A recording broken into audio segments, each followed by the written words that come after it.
मेरा नाम पवन कुमार है। मैंने इस साल के सिविल सर्विसेज एग्जामिनेशन में 239वीं रैंक प्राप्त की है। मेरा माध्यम परीक्षा का इंग्लिश था, इंटरव्यू और मेंस दोनों का। मैं बात करता हूँ अपनी स्ट्रेटजी की, जो मैंने अपने प्रीलिम्स, मेंस और इंटरव्यू के लिए फॉलो की थी।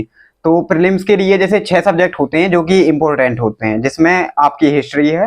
हिस्ट्री में आपका एंशियंट, मिडाइवल और मॉडर्न और आर्ट एंड कल्चर, ये सारी चीज़ें आ जाती हैं। सेकंड सब्जेक्ट होता है आपका ज्योग्राफी। फिर इकोनॉमी है, पॉलिटी है और इन्वायरमेंट है, साइंस एंड टेक है। इसके अलावा करंट अफेयर्स एक होते हैं।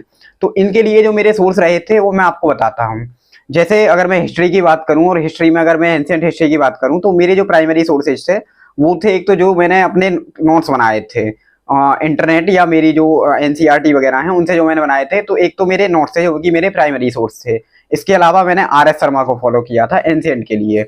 और अब बात आती है फिर मीडिएवल की। तो मीडिएवल के लिए वही एक तो मेरे नोट्स हो गए जो कि मैंने टेस्ट सीरीज या फिर इंटरनेट और बुक्स के माध्यम से बनाए थे। और स्टैंडर्ड बुक्स की बात करें तो इसके लिए मैंने सतीश चंद्रा को फॉलो किया था। फिर मॉडर्न हिस्ट्री की बात आती है। अब मैं आपको अपनी वो बुक भी दिखा सकता हूँ जो मैंने एंशियंट और इसके मीडिएवल के लिए फॉलो की थी। तो एंशियंट के लिए मेरी बुक आर एस शर्मा है। आर एस शर्मा ये मेरे पास है, ये आर एस शर्मा है। और हाँ, मीडिएवल वाली मेरी स्पेक्ट्रम वो सतीश चंद्र रखी है जो कि अभी मेरे पास नहीं है। तो फिर मॉडर्न की बात आती है। मॉडर्न हिस्ट्री के लिए मैंने एक तो स्पेक्ट्रम को फॉलो किया था। ये मेरी स्पेक्ट्रम है, इसका कवर हट चुका है लेकिन ये आप देख सकते हैं, ये स्पेक्ट्रम है। और इसके अलावा जो मेरे नोट्स थे और मेरे पीवाईक्यू वगैरह जो थे उनसे मैंने नोट्स अपने बनाए थे। फिर बात आती है आर्ट एंड कल्चर की। तो आर्ट एंड कल्चर के लिए मैंने नोट्स फॉलो किए थे, जो मेरे मित्र हैं उनके जो कोचिंग के नोट्स हैं उनसे मदद ली थी। और इसके अलावा नितिन सिंघानिया के सिलेक्टेड चैप्टर्स, ये नितिन सिंघानिया है आर्ट एंड कल्चर की, इसके सिलेक्टेड चैप्टर फॉलो करने। ये सारी बहुत बल्कि है, इसको सारी को लाइन टू लाइन नहीं पढ़ना है। अब हिस्ट्री का पोर्शन कंप्लीट होता है। फिर सेकंड चीज आती है ज्योग्राफी। ज्योग्राफी जो कि मेरा ऑप्शनल विषय भी था, तो ज्योग्राफी के लिए मैंने अलग से कुछ नहीं पढ़ा था। जो मेरा ऑप्शनल का था वही मैंने जीएस के लिए भी फॉलो किया था। अब फिर बात आती है इकोनॉमिक्स की।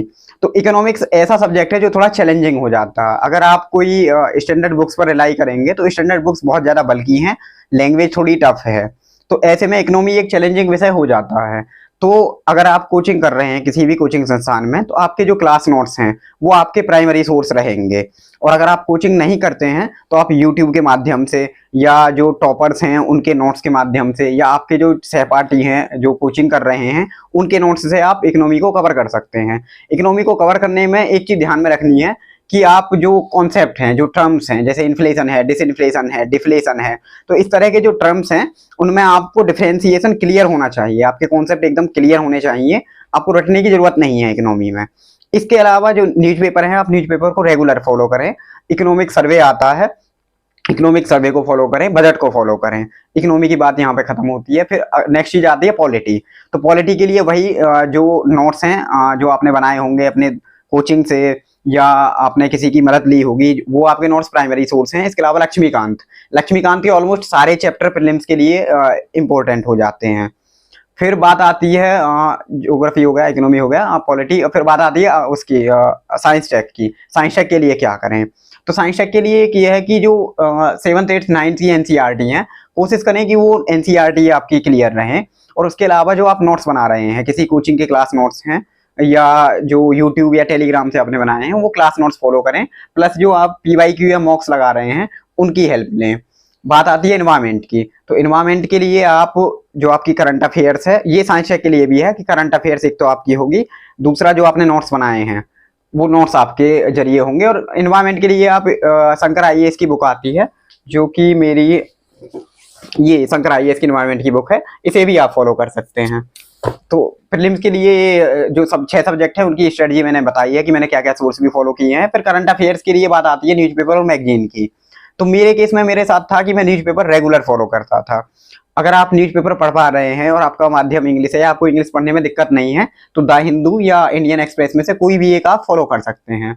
और हिंदी मीडियम के छात्रों के लिए ऐसा है कि वो कोई भी, या तो दैनिक जागरण का राष्ट्रीय संस्करण, जैसा कि मेरे मित्र हैं, मतलब मैंने नहीं पढ़ा है लेकिन मेरे मित्र हैं हिंदी माध्यम के, वो बताते हैं, तो आप दैनिक जागरण का राष्ट्रीय संस्करण पढ़ सकते हैं। या जनसत्ता के का संपादकीय भी अच्छे आते हैं, ऐसा सुना है, तो उनको फॉलो कर सकते हैं। या फिर जो यूट्यूब पर एनालिसिस रहते हैं हिंदू के, उनको भी आप देख सकते हैं। न्यूज़पेपर की बात यहाँ पे खत्म हुई। फिर मैगजीन की बात आती है। मेरे केस में मेरे साथ था कि मैंने कोई भी मैगजीन को फॉलो नहीं किया था, क्योंकि मैगजीन मुझे बहुत बल्कि लगती थी, मैं टाइम बैलेंस नहीं कर पाता था। पर मैं ऐसा नहीं कहूंगा कि मैगजीन नहीं पढ़नी चाहिए। आपके पास टाइम है और आप इतना एफर्ट डाल पा रहे हैं तो आप मैगजीन को फॉलो कर सकते हैं। मैगजीन आपकी किसी भी कोचिंग की हो सकती है, आप रेगुलर फॉलो कर सकते हैं उसको। तो प्रीलिम्स के लिए मेरी ये स्ट्रेटजी थी। और जब लास्ट में जब 2 या 3 महीने बचते हैं तो आप पीवाई की और मॉक्स लगाइए। अब यही प्रीलिम्स की मैं 2024 वाले बच्चों के लिए अगर कहूँ, जो मतलब प्रीलिम्स आने वाला है, टाइम अब कम बचा है, तो भाई अपना जो शॉर्ट नोट्स आपने बनाए होंगे उनको रिवीजन कीजिए, मॉक्स लगाइए और मॉक्स का एनालिसिस कीजिए।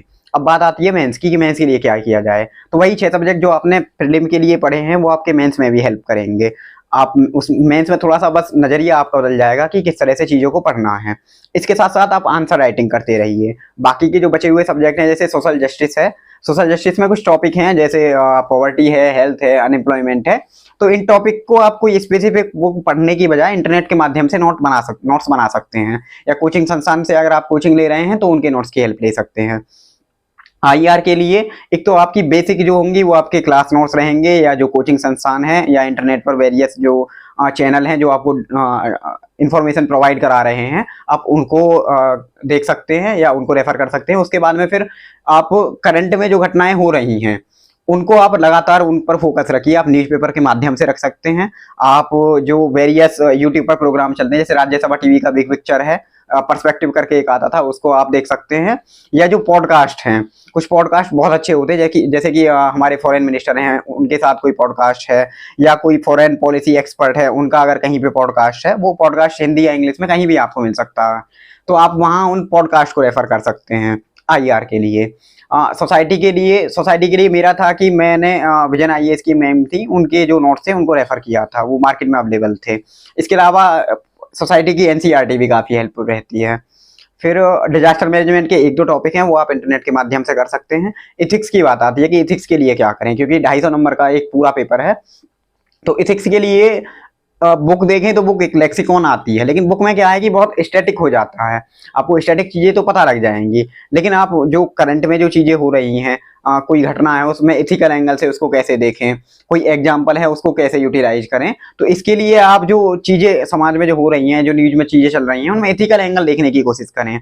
जैसे 2022 के मेंस में एक कुछ क्वेश्चन आया था, जो रसिया यूक्रेन वॉर चल रहा था, तो उसमें एक मतलब एथिकल एंगल पूछा था।